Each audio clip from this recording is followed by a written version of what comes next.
Hi, everyone. Welcome back to Design and Dialogue.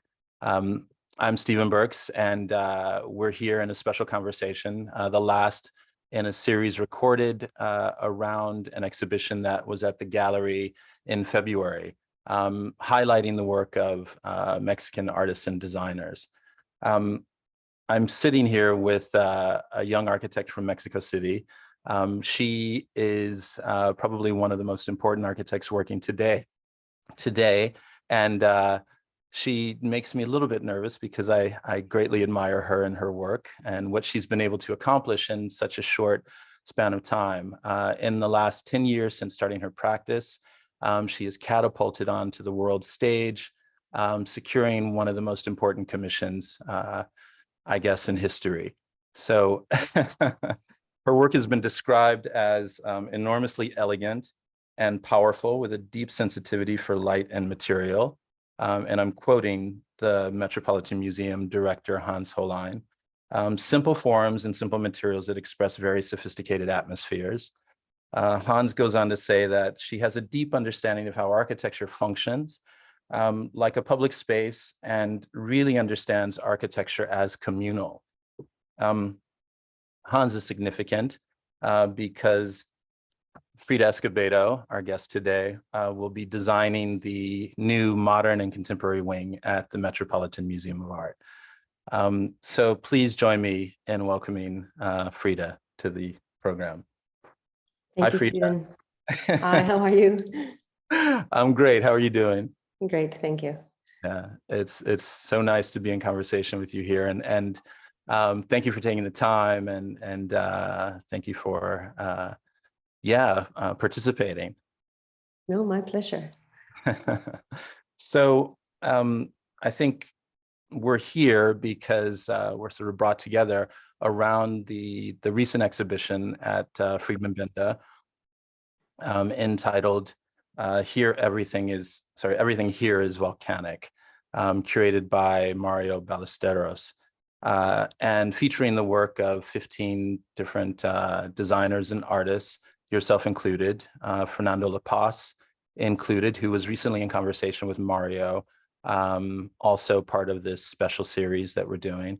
And I think the exhibition was incredible in that it showcased this particular moment as a kind of snapshot of how explosive the creative and cultural climate is in Mexico City at the moment. And I guess I can say that it's particularly interesting to me because I think, in a sense, America every now and then, quote unquote, rediscovers Mexico. And I'm sure you and I could talk at length about that, Frida, but we're going to focus a bit on your practice. In fact, Glenn Adamson, my co-host, was in conversation with Mario about similar topics, and that's also part of this series of Design and Dialogues. So I want to begin with, I guess, we can't really avoid discussing the Met, right? It's kind of the elephant in the room, as you could say. But I think it's a great way for us to introduce your background. If I understand correctly, you visited the Met for the first time when you were 7 years old with your mother. So, right. Yeah, so that's quite a formative moment, I suppose, visiting the Met. Was it also your first time in New York? Yes, that's right. It was my first time. It was early spring, so I remember this combination of everything being cold. It was snowing at some moments, but also everything was blooming, so it was very strange for me coming from Mexico. And I mean, tell us, give us a sense of your first impressions of the Met. I mean, what I remember is the Great Hall, the Grand Hall, and the flowers. I think that was the initial memory that I have. To me, it was just very impressive to see these huge arrangements of flowers. And then someone told me, I think it was a friend of my mother's, that they would change it every 2 weeks or every week. I can't remember. And to me, that became like, wow, this is almost like someone's house, like that they're doing this gesture of changing the flowers to welcome everyone. And that was a very nice feeling. And then I remember going to the Asian wing, and of course, like seeing some of the Japanese pieces, like really was like something very impressive for me. Hmm. It's interesting that you liken it to a personal space.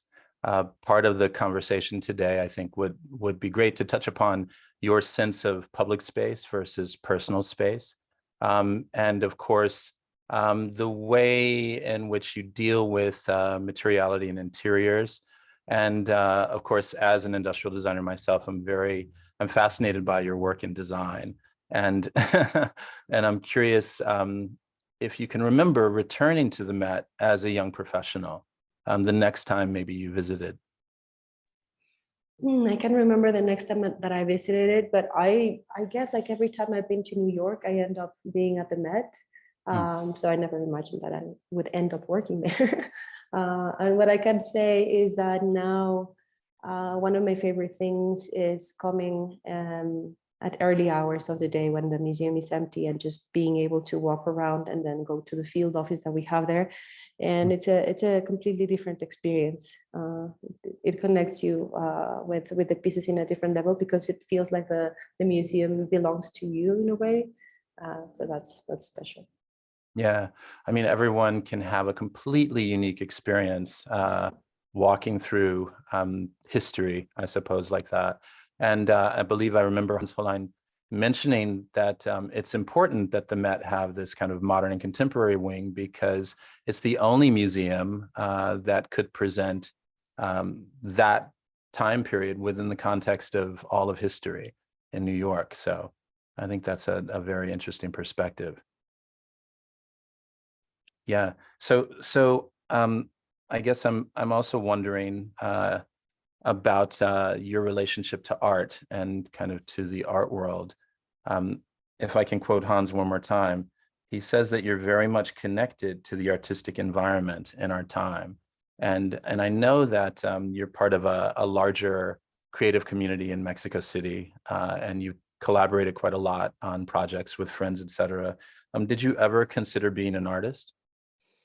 I was always attracted to the idea, but I think I'm too shy to do that. You know, like for me, artists are always putting their feelings out there. And to me, that was something that was very scary. So I was more inclined into design or architecture. And I decided to go for architecture school because it just felt like it was like the one that could give me more possibilities in the future. But I loved it the first week. I was hooked. Like it was something that I really enjoyed. And a few years later, after practicing for 7 years, I did a master's degree. And that was a moment where I started like looking back again and like how designing spaces is actually related to some other disciplines. And the beauty of architecture is that you can do that, you know, like you can work on the boundaries or something that is more like the traditional way of doing architecture. Hmm. I mean, I wanted to talk about your degree program. You, I think, arrived at the Harvard Graduate School of Design in 2010, if I'm not mistaken. That's right. And it's the first year that they offered a new program, Art and Design in the Public Domain. And so can you tell us a little bit about that program and why you chose to study a kind of different path towards architecture, for example, rather than a simple master's? Yeah, well, I finished my bachelor's degree in 2003 and I was practicing for 7 years. I never worked for another studio. I always worked on my own, which is a really hard way of learning what the craft is. And after 7 years, I was getting a little bit tired. You know, like architecture has also this thing where you depend on the client and there are a lot of interests, and of course it takes an enormous amount of resources, so it has to become very pragmatic at some point. And I was scared that I was just going to be specializing in doing something but actually not being able to make it more of a creative field for me. And I had been constantly looking at programs. I was curious at doing one in the Royal Academy of Arts, but it wasn't quite a fit for me. And then I saw this program appeared and it seemed perfect. It was just like what I was looking for because it was more like independent studies, also almost like you could build your own program.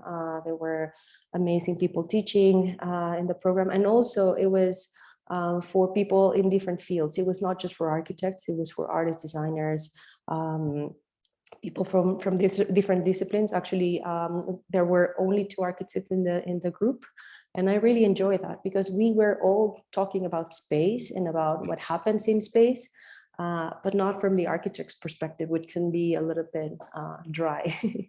Right. Yeah. Right. Maybe it's time that architecture kind of freed itself a little bit as well. Yeah. And so I think we can sense that in your work, right? That you have an approach which isn't necessarily strictly architectural.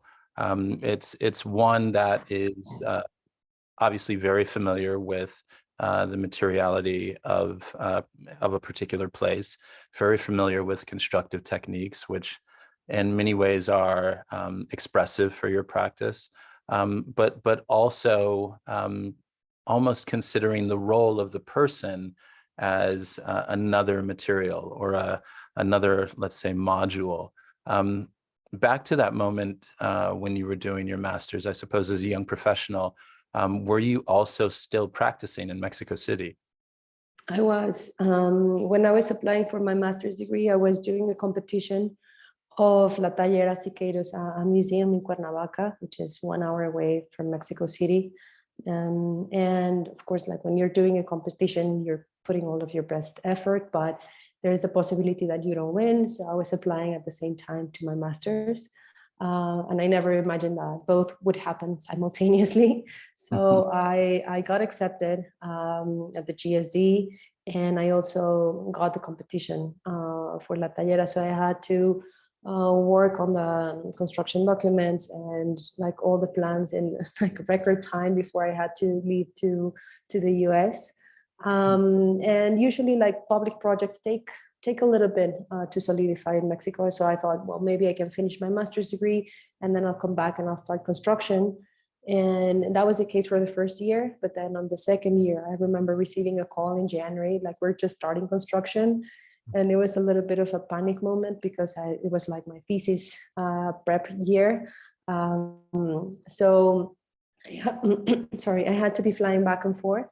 But I actually now see it as a very positive experience because I was, like, I kind of took a pause on the first year of my master's degree, and I was on like a field of just research and investigation and hearing all these conversations that I was really enjoying. But at the same time, on the second year, it was back to reality. Like you needed to work on a public project that had a very restricted budget, that had to do with specific times. And it was just like combining these 2 worlds, like how can you continue to be a creative person, but also solve very practical issues. And to me, that was like an important lesson that I think I continue to, like I try to be in this like dual personality. Yeah, and in fact, the Taller project is the perfect combination of those factors, right? Can you tell us a little bit about that project and what were the kind of design considerations? It's the way that it's resolved in a sort of bold gesture is very important, but I'd like to know how you arrived there. Well, I remember visiting La Tallera, and the thing that really struck me was this used to be the house for David Alfaro Siqueiros. It was his weekend house, but it was also his atelier. And it grew organically. It was a series of additions. So it was like the main atelier with 2 courtyards on the side. And on one of the courtyards, he was painting most of his murals. He was a true believer in public art. So he was like painting these monumental and very experimental murals with perspective and texture and volume to them. And what was really strange was that one of these courtyards was facing a plaza, and one of the murals was actually working as a wall, as a separating wall between the courtyard and the plaza. And when we went inside the courtyard, it was like this is exactly the opposite of what he was trying to do. Like these are closed off, they're in a private space. And of course it was a home, but now that they're turning it into a museum, why don't we just open up the gates? We just shift the position of the murals, and that would actually create a relationship between public and private.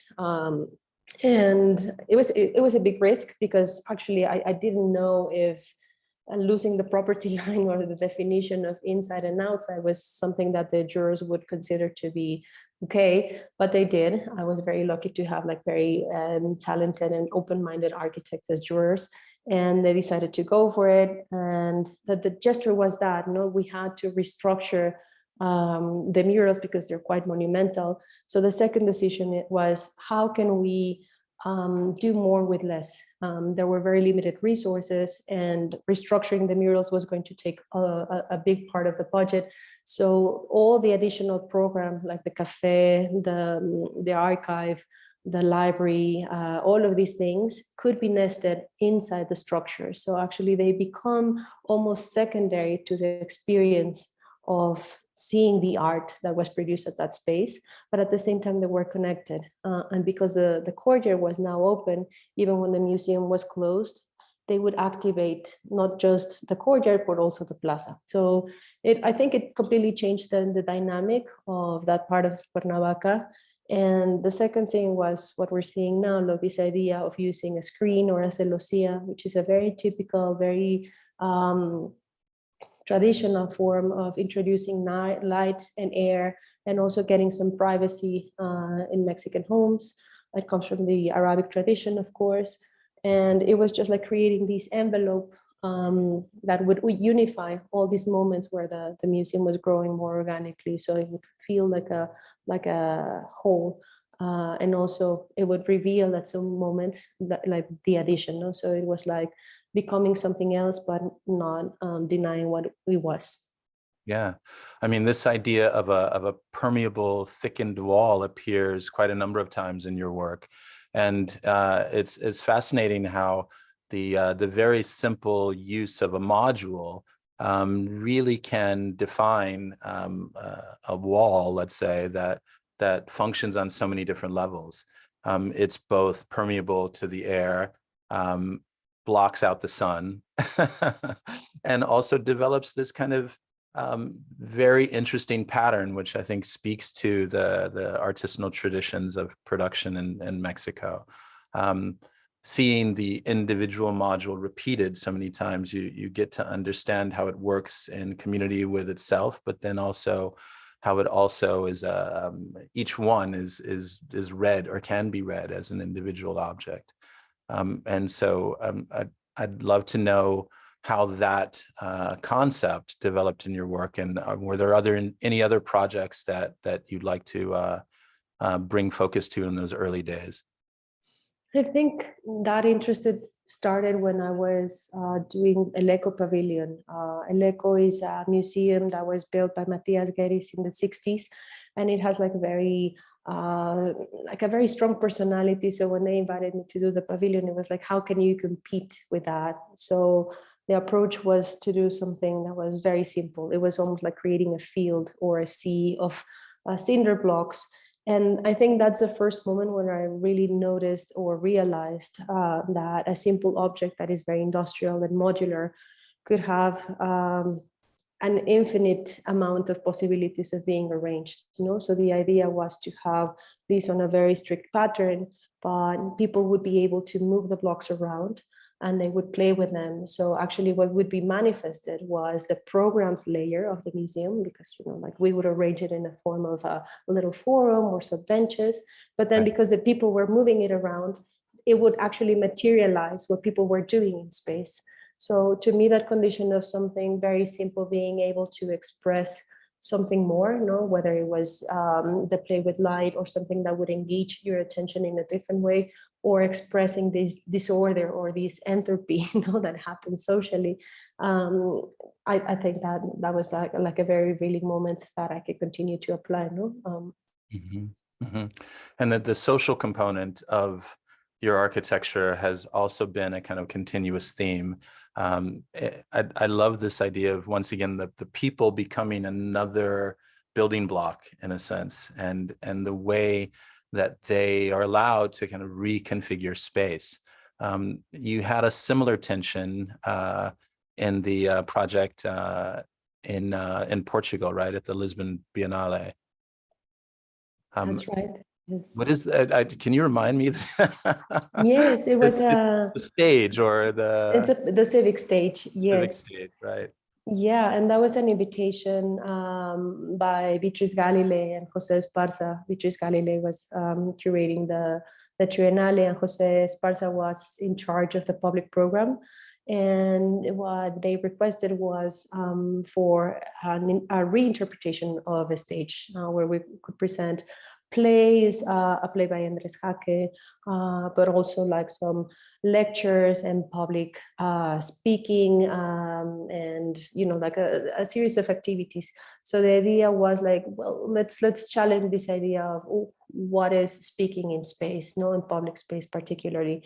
So the idea was to create a round disc with a faceted bottom. Actually, I have the first model here. Oh, fantastic. So this was the model, no, just like a simple round object with a faceted bottom. And what that does is that when you start tilting it and someone is positioned in one of the edges and the public starts gathering on the other, what happens is like a balancing effect. So the voice of the speaker is literally raised by the amount of audience that it has, no? So it was trying to play with that idea of like social engagement, no, and that we only matter if we matter to others. Yeah. And the idea that everyone is equal, no, that it's idea of the circle. That's a great example of architecture as a diagram as well, right? I mean, you're literally giving physical form to the gathering of people and the difference between, let's say, the speaker and the audience, right? Yeah, that's really fascinating. And so, I think what we've begun to see as we discuss these projects in your practice is that there's this concept of the permanent and the temporary. And that's also visible on your website as you organize your projects into permanent and temporary. And I'm curious about that because you've actually built quite a lot in both categories in such a short amount of time. What is then the role for you of the temporary projects versus the permanent? Well, I think that was a discussion internally for a long time here at the studio, because actually all architectures are temporary, and they're always shifting and changing. It's just like through what lens we see them, like under what time frame we're starting to understand them. So for me, yes, the super compressed time life of a pavilion, what it allows to do is to use it as a testing ground for something that is going to evolve on a slower pace, because everything is fluid.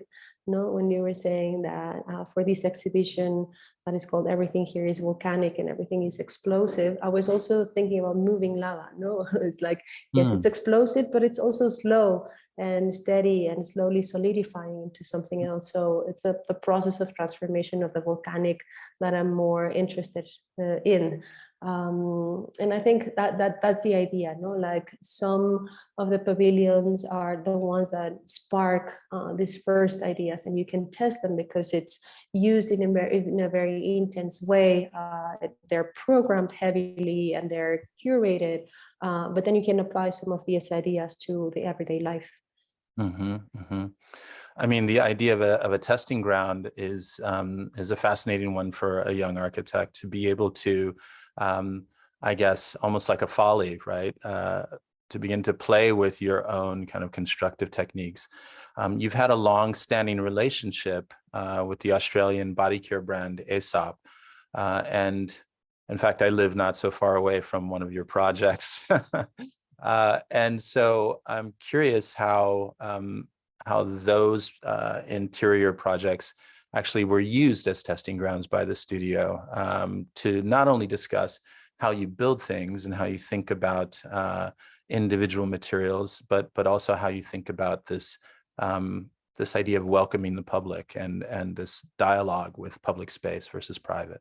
Well, what was very interesting about working with Aesop is that they give full creative freedom, which is unique with a brand.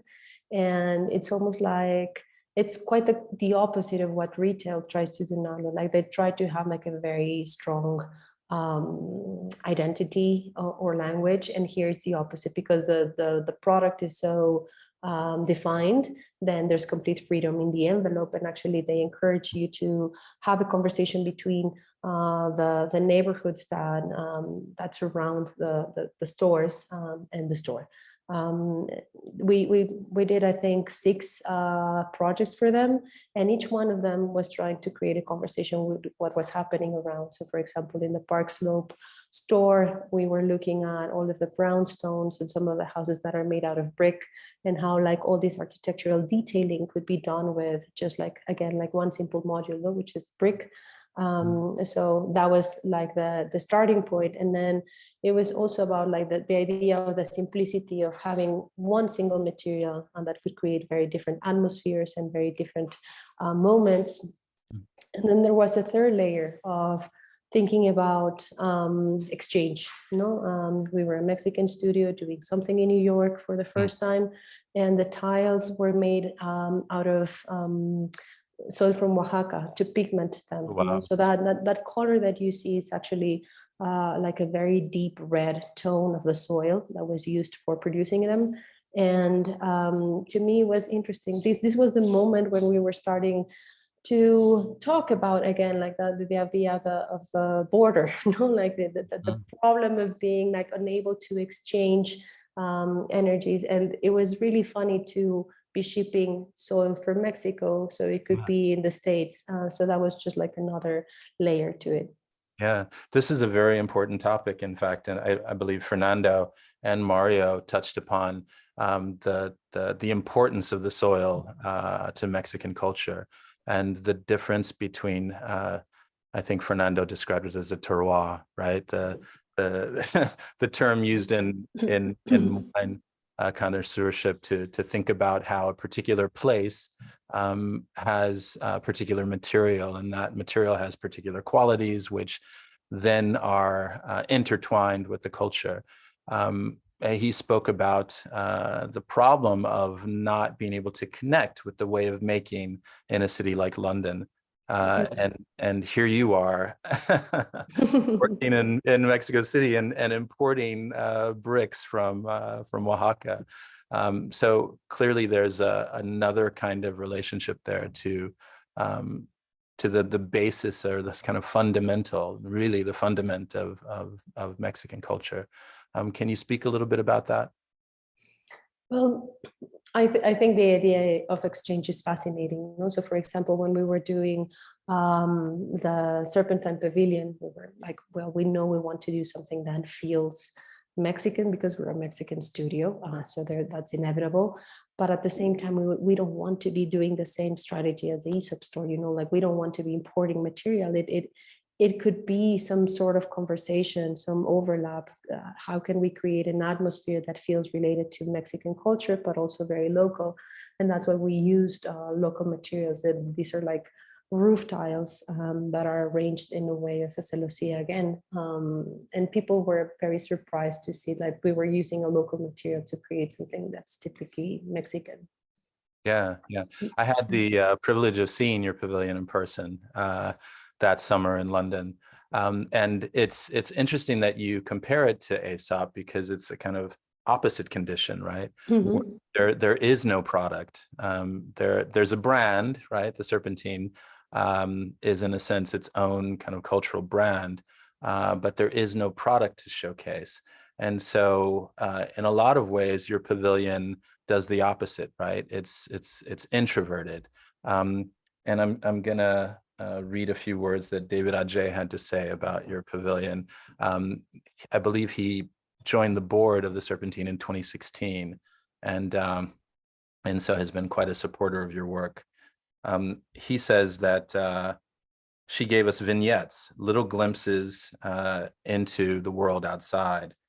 She wasn't trying to get you to look outside. She was trying to get you to meditate on the force of architecture, on the force of her architecture.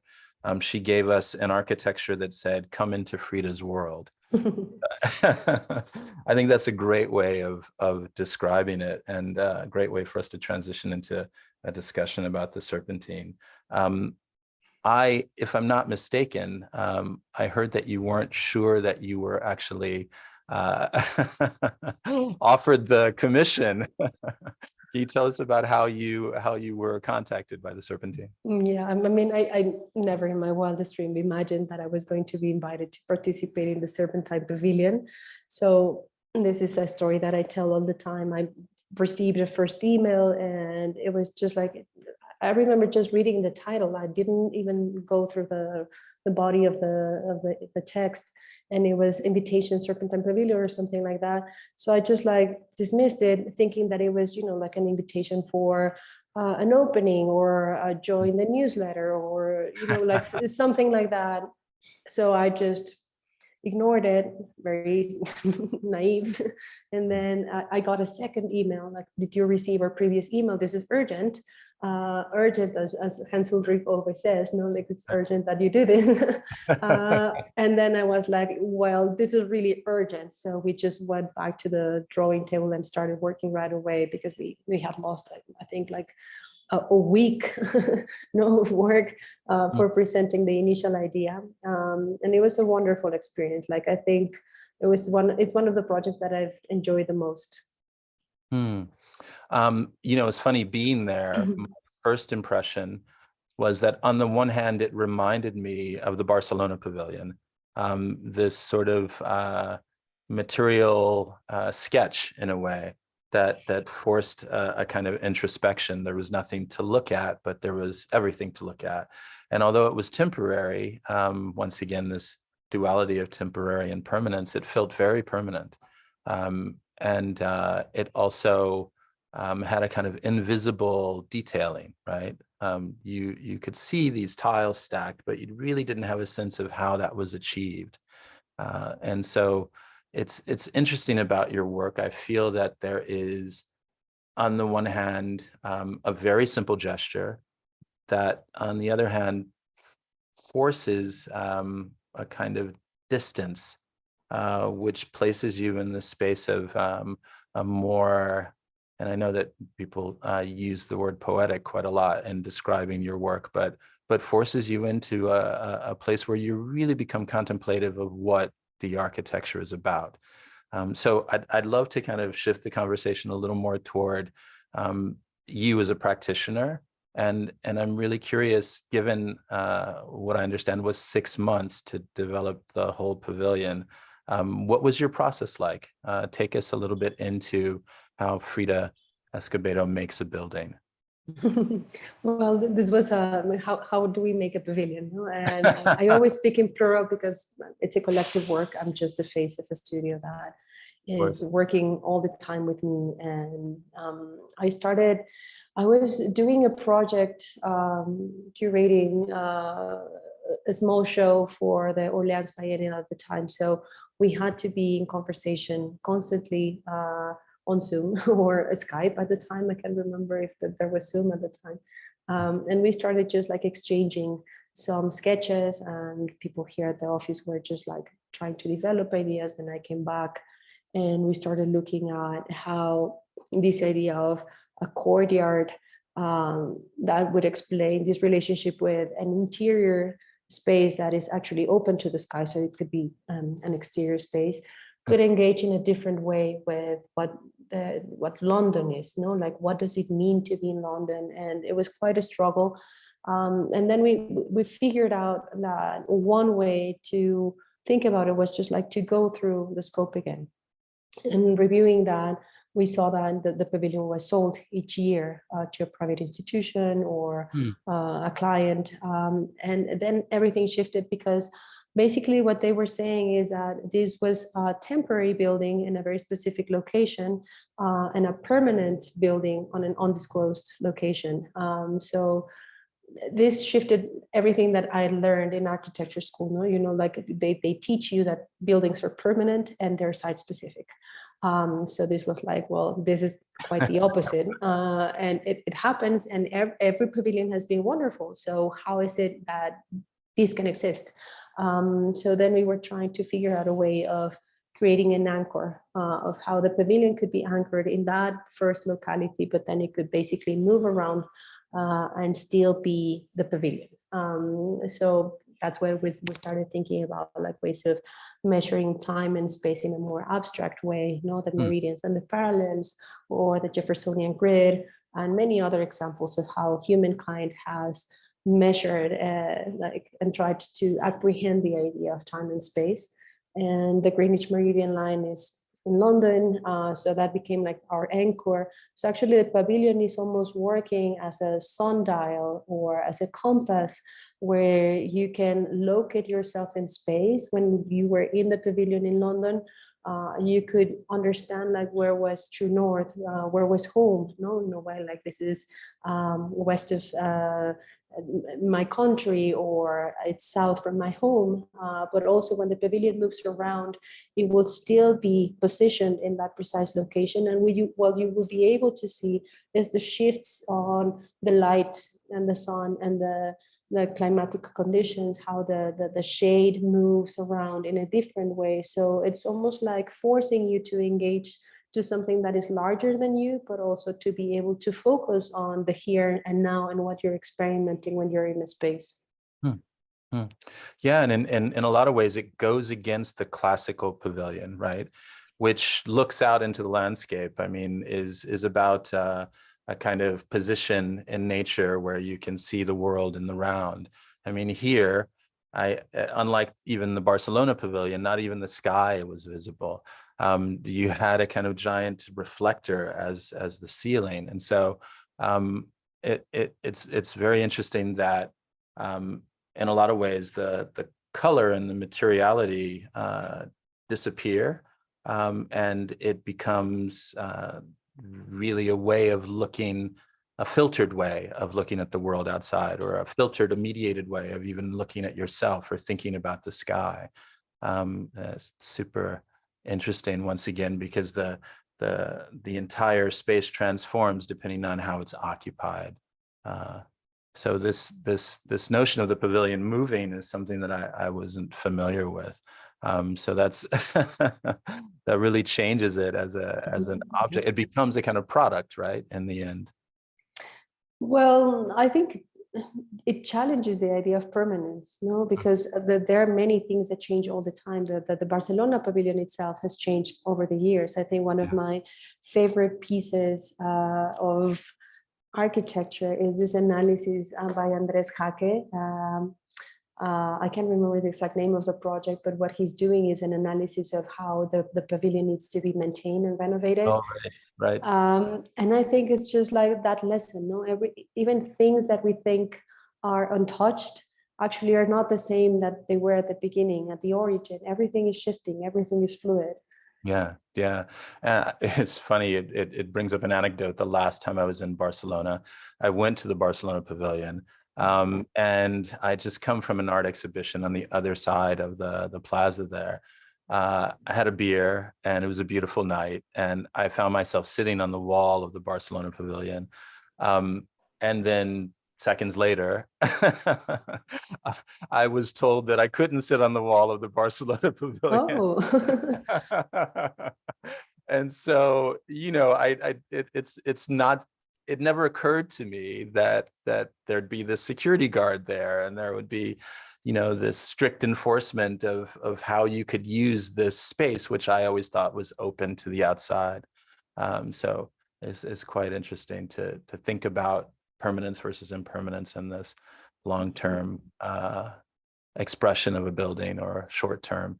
In thinking about your furniture work, you also list the furniture projects under permanence. And I thought that was very interesting. As someone that works in furniture, it's difficult to think of these as permanent objects, because they're always being moved around, and the designer very rarely gets to see their work in the context of that it was designed for, right? How someone actually lives with a thing, because you're working at such a scale that all of these products are sold and they go out into the world. So I'm curious about why and how you think about your furniture pieces as permanent. That's a very interesting question, but I always thought about them like even like more static in a way. Like their shape doesn't change, even the context changes, like architecture, like there's a process of renewal and transformation, but furniture seems to be something that people won't be painting a chair a different color, hopefully, or Right. or modifying an armrest, or well, maybe they reupholster them in a different color, but usually they're a little bit more respectful, and they become like these untouchable things because they become like design pieces. Unlike architecture, like there's very little moments of architecture that really remain like on their preservation rather than maintenance. That's why we put them in the permanent category. Right, right. But are you thinking about these in terms of their use, or are you actually thinking about these in terms of a kind of architectural idea or an Mm. expression or a tectonic that you're trying to kind of get at? Yeah, well, my father says that I only design very uncomfortable chairs. So I'm thinking that we design like in terms of the beauty. And but that's another, for me, that's another use, like we need to have beauty in our Yeah, lives. absolutely. So for example, the copper chair, then the chair one, it's not a chair that you're going to be sitting on for 10 hours. Is something that it's just like this moment of sitting in a little corner, but there's an engagement with the material, and I think that's what I wanted to express, not like how you feel yourself in relationship with that material, the cold aspect of it, the angular, the sharpness, the weight. It's actually like a very heavy chair, no? So you cannot be moving it around. It's not something that you would use for your dining table. It's something that you put on one corner of your living room, and then it becomes like this static object, that anchors you to the space. For the creek chair, it becomes like a softer relationship. The piece was inspired by a film by Ana Mendieta, where she is immersed in this creek.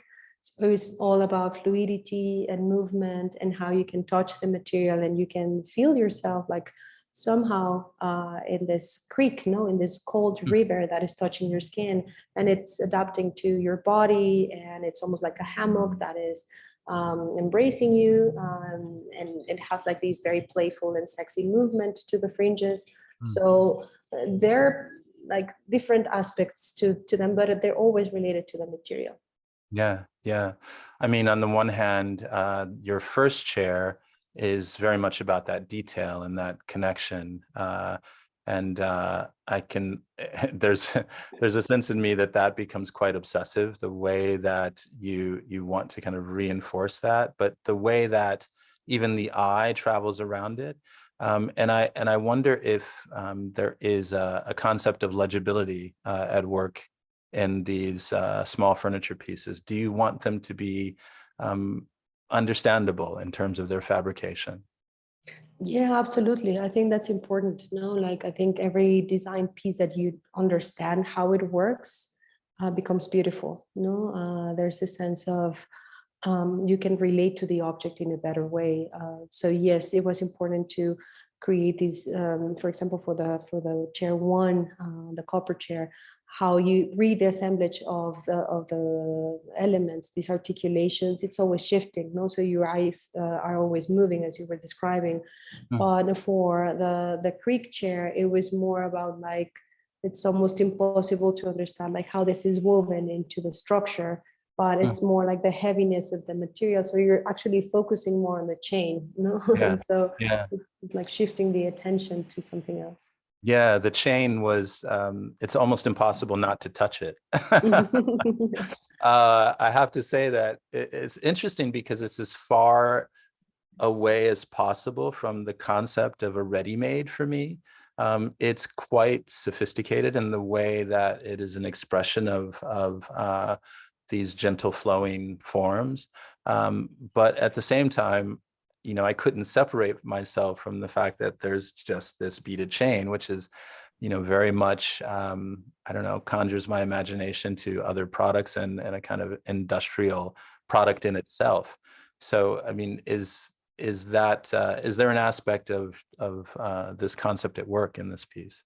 Yeah, absolutely. And I think it's related also to the first chair, because it's like, let's take the material as raw as we can, you know? So this is the chain as you buy it, and then you transform it and create something else with it.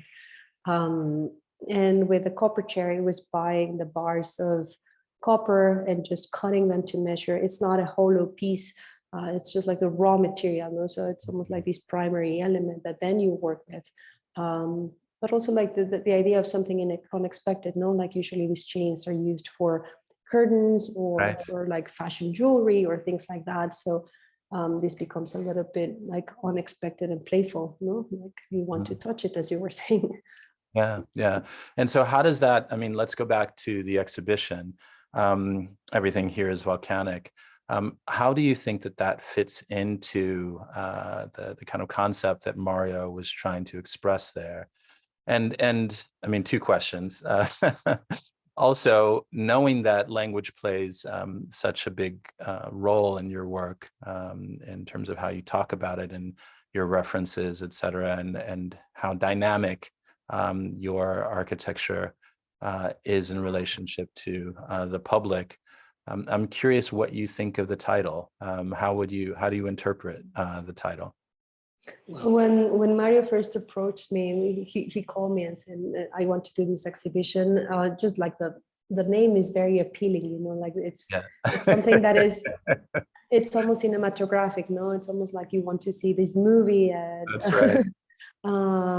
you know that it's going to be intense, you know. So I would say it's a little bit of what I was explaining at the beginning. No, for me, the idea of something volcanic is not just about like the explosion and this moment of violence, you know, or drama. It's more about like also this idea of something that is moving and shifting. You know that something volcanic can be dormant and that it can be surprising and that it's giving you signals of something that is going to happen. And then, you know, like explosion happens, but then I was describing this idea of like the lava flowing, you know, and to me that's the most important aspect of it, of what Mario was trying to say. Like it's something that is shifting, it's moving, it's creating a ripple effect, and then it's solidifying, and when it solidifies then it becomes a different landscape, but it's still speaking about this moment of origin. So that's why it resonated so much with me. Yeah, yeah. Do you have a relationship a long-standing relationship with the collectible design world? Are you working with galleries on a regular basis? What role does that kind of work play in your practice? Sorry, we started doing that relatively recently.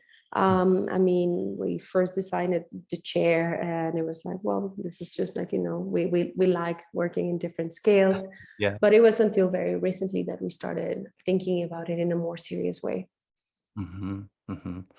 And I mean, there's something about the piece, as I remember it in the exhibition, that is, and this is tricky to kind of describe, but it does feel almost as if it's a feminine work somehow, right? Not to project a kind of sexuality or a way of working onto a work, but there is something there that I think relates to your identity, and so, you know, I kind of want to get into this question of um, the idea of a female architect and the way in which I guess female architects have been so influential to you. I mean, clearly there's a reckoning going on, right? Which we've all, some of us more than others, have felt the impacts of, as I think conscious societies are beginning to come to terms with, you know, the need for diversity in design and the need for more voices, the need for more pluralistic voices, and the ways that formerly kind of marginalized groups are now being brought into the center. And so I guess I want to ask you, going back to the elephant in the room, let's say, right? That, you know, this obviously this aspect of your practice being a woman in architecture, and leading such a small studio, taking on really big projects.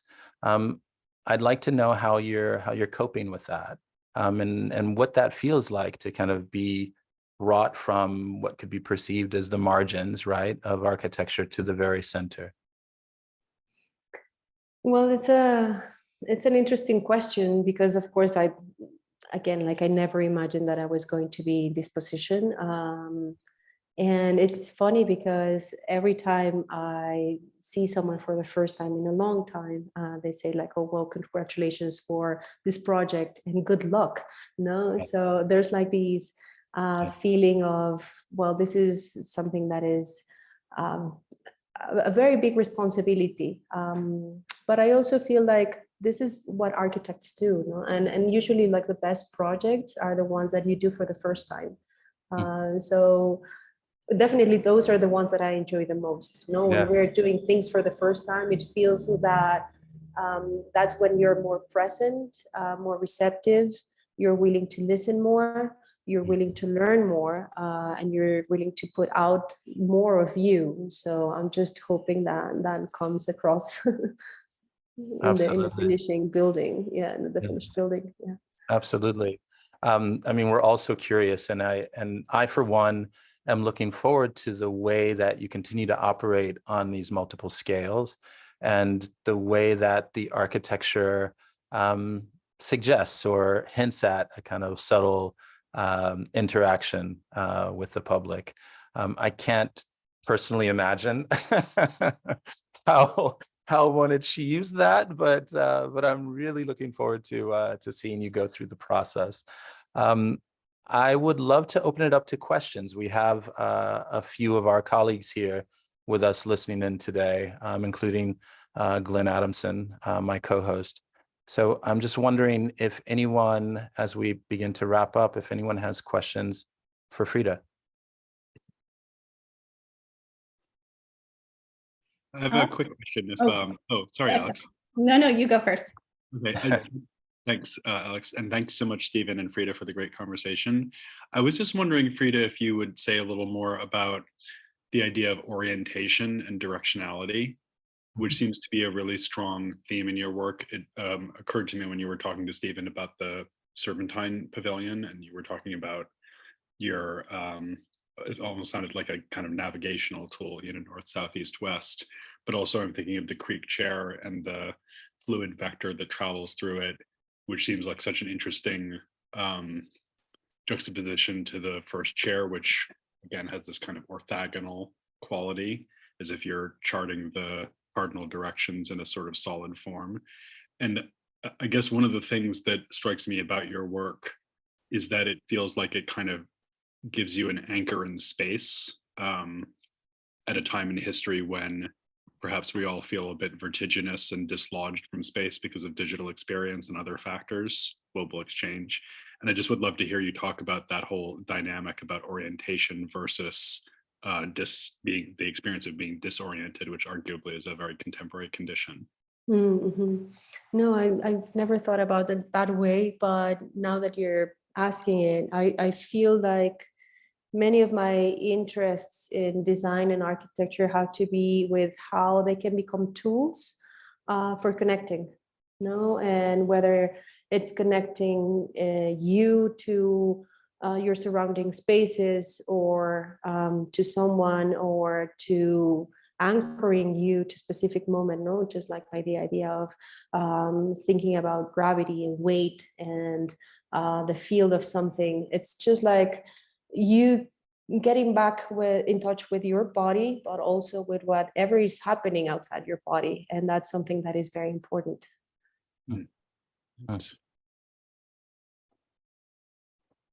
Any other questions for Frida? I have a question. I was interested in what you said, Frida, about the disconnects between education and practice of architecture, and how it's something you still wrestle with.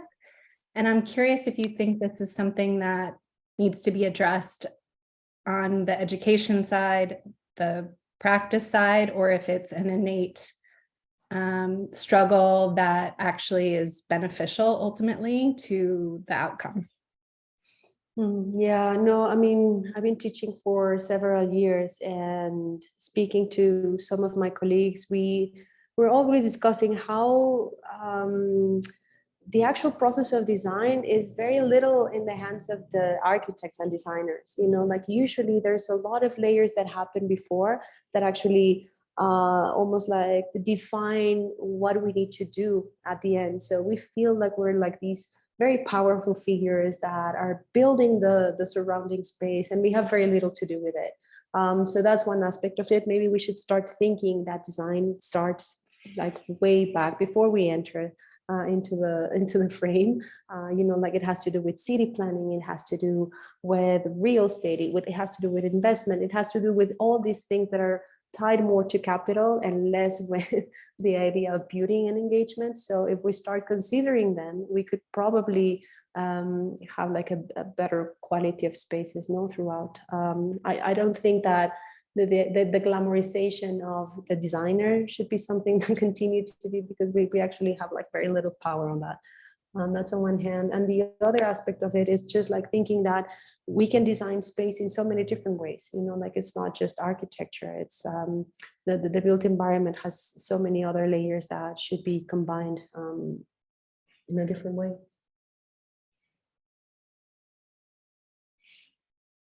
I'm curious that, thank you, Alex, a great question.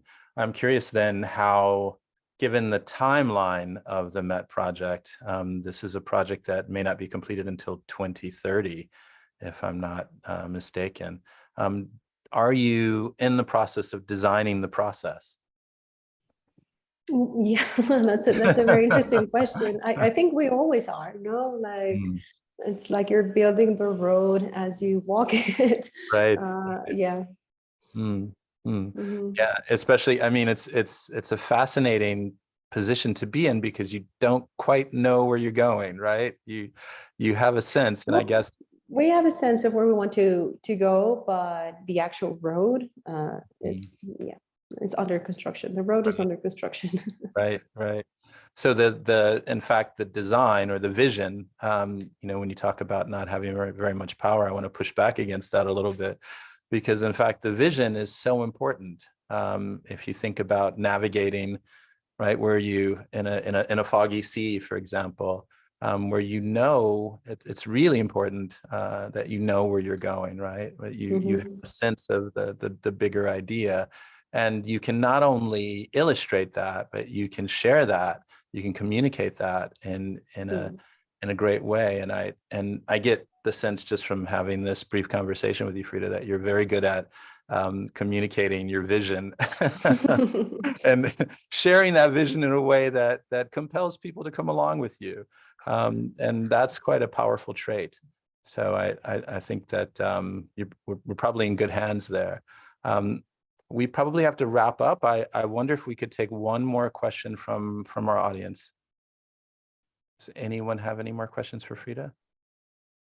Yeah, hi Frida. I have a brief question. I was just curious, you mentioned your thesis project when you were back at the GSD, and I was just wondering what that thesis project was.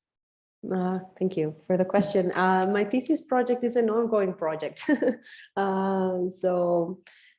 It started with this idea of architecture not being something static, but being something very fluid. And it's actually a project called Split Subject, and it has had different iterations.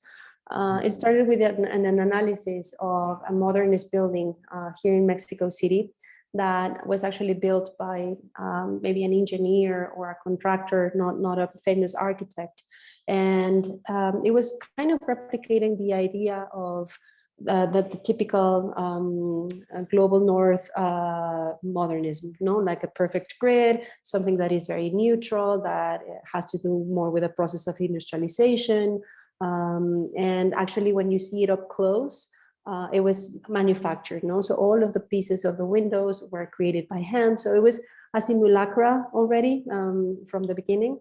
And then because the time passed and there was very little maintenance in the interior, you could see like layers of history, of personal history accumulating behind the glass. So when you saw it just like an envelope, it was almost like the building had preserved its pristine condition from the beginning. It wasn't changed, but actually it was because the transparency and reflection of the glass that you could see all these layers accumulating or appearing and disappearing with the glass. And to me, that was quite fascinating because it was also explaining a little bit of the idea of becoming architecture, but also how we become, how we can transform and how we project into the other. Sometimes it's accumulating some layers and sometimes it's showing them. And so the idea was to unpack all of these layers with some of the drawings. It became like almost like a stratigraphic approach of drawing like all these little relationships. And actually by decoding that, almost like reading a manuscript, you could see relationships that happened in the building without even being inside the building, like I don't know, like for example, like draining solutions that two different tenants would have, or the use of transparency to communicate things or deny them. So that was a thesis project, and it was presented at Liga in 2013. And then it was, like on the drawer for many years. And then several years after, a friend of mine called me and said, like, they're selling the building, you should go check it out. And what we did was we bought some of the windows. So what we did was just exchange them. Basically, the owner wanted to sell the building, so I said, like, I'm doing this research on preservation and conservation and history. Can I change your windows? And we will replace them with transparent glass so you can sell your building better. He agreed to that, and we got the windows, and those were presented Guggenheim Bilbao for the architectural effects exhibition. And the idea was that these were registers of time, like you could see in these windows how people had imprinted their lives. There was like this phantom presence in like 3 millimeters. So that's what the project is at. Now we're doing a publication on the process with the GSD. So that's like an ongoing thing. Fantastic. The way that you go back and examine a building to tell its story retrospectively is really interesting.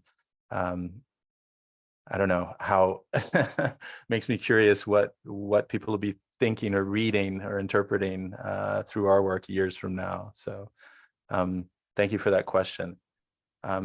Okay, Frida, well, this has been fascinating. I've really enjoyed speaking with you today, and thank you for sharing all the great images and stories of your work.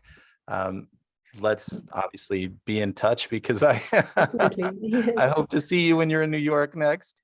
Let's do that. Yes. Let's do that. Let's definitely do that. Thank you so much. This has been really lovely. Thank you, everybody. This has been Design and Dialogue. Bye-bye.